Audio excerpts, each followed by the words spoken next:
반갑습니다. 여러분, 계속해서 말씀을 다시 한번 나눠봅니다. 어제 이어서 요수아 8장 28절 29절을 다시 한번 나눠보겠습니다.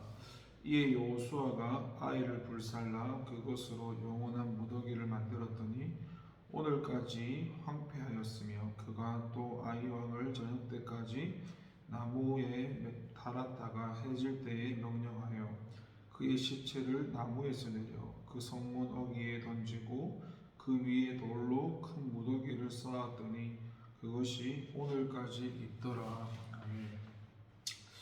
본문을 보면은 이 과거라는 것이 죽은 게 아니라 이 하나님의 뜻을 전하는 통로가 되었습니다. 28절과 29절을 다시 살펴보면은 지금 이 구절들 가운데 우리가 주목을 끄는 또 다른 부분이 하나 있는데 28절에 지금 무더기라는 이 말 앞에 영원한이라는 이 수식어가 붙었다는 점과 또 하나는 29절의 마지막에 보니까 그것이 오늘까지 있더라라는 이 표현입니다. 그렇다면 이 본서 기자가 이러한 표현을 사용하고 무엇을 강조하려고 했을까요? 그것은 첫째로 어제 말씀을 나눈 것과 같이 죄에 대한 하나님의 철저한 심판을 계시하기 위함이었습니다. 그런데 여기에는 또 하나 우리가 잊지 말아야 할 의미가 담겨져 있는데 그것은 이렇게 이 돌무더기로 만들어 영원히 황폐케 함으로써 후세의 사람들이 이걸 보고 마음의 교훈과 깨달음을 얻게 하고자 한 것이었습니다. 그리고 이렇게 후세까지 이걸 교훈의 표징으로 남겨놓으신 것은 이 본문의 돌무더기에 국한된 것이 아닙니다.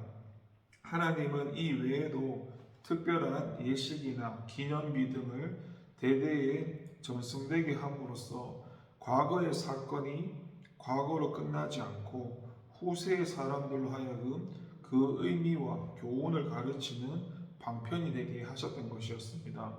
한 가지 예로 들어보면 하나님은 유월절에 문의 임방과 설주의 양의 피를 바르도록 하시고 또 모든 초태생을 하나님의 것으로 구별해서 바치도록 하심으로써 후세 후손들에게 출애굽의 의미를 일깨워 주라고 명령을 하셨습니다. 그리고 여호수아에게는 요단강에서 제사장의 발이 닿았던 곳에 돌을 12개 가져다가 길갈에 세워 후손들에게 그 의미를 가르치라고 하셨고, 그리고 주님 역시 이 떡을 떼고 포도주를 마시는 성찬 예식을 통해서 주님의 대속적 죽음을 대대로 기념하도록 하셨는데 이 역시 의미는 동일한 것입니다.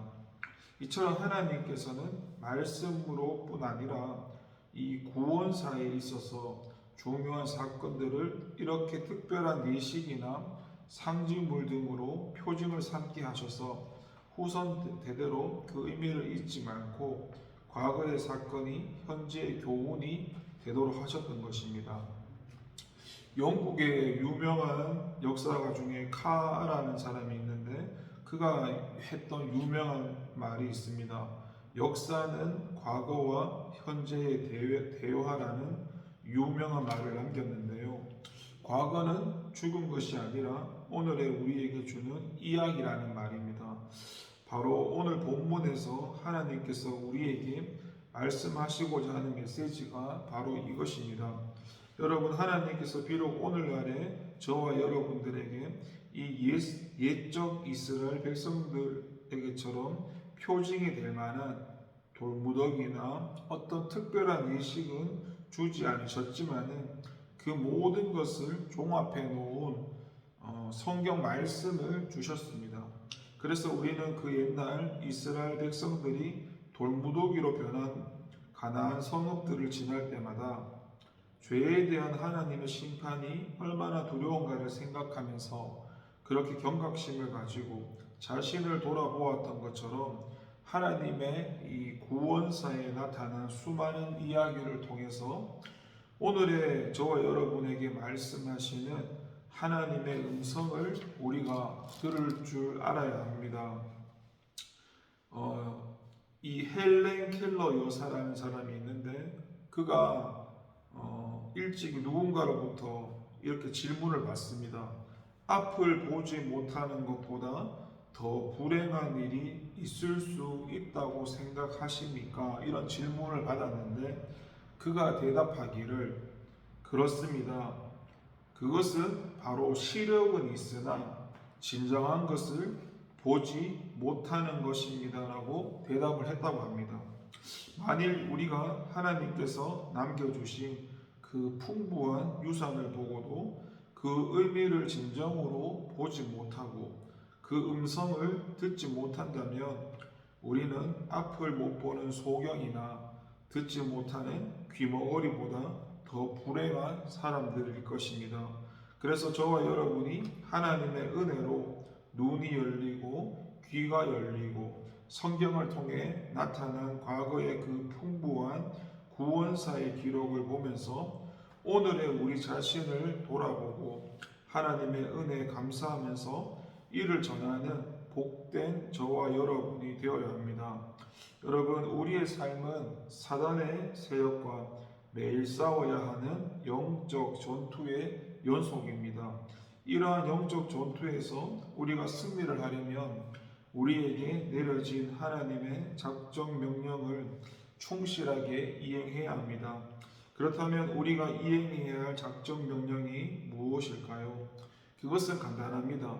바로 오늘 우리가 소유하고 있는 하나님의 말씀에서 하나님께서 하라고 하신 것과 하지 말라고 하신 것들을 잘 분별하는 것입니다. 그래서 우리는 이 명령대로 하나님이 하라고 하신 것, 하지 말라고 하신 것을 잘 이행할 때에 우리가 삶 가운데 승리하는 삶을 살 수 있습니다. 그래서 저와 여러분은 하나님의 말씀을 우리 인생의 좌표로 삼아서 좌로나 우로나 치우치지 말고 그 하나님의 말씀에 순종하는 삶을 살아가는 저와 여러분이 되기를 소망하고 기도하겠습니다. 하나님 아버지 감사합니다.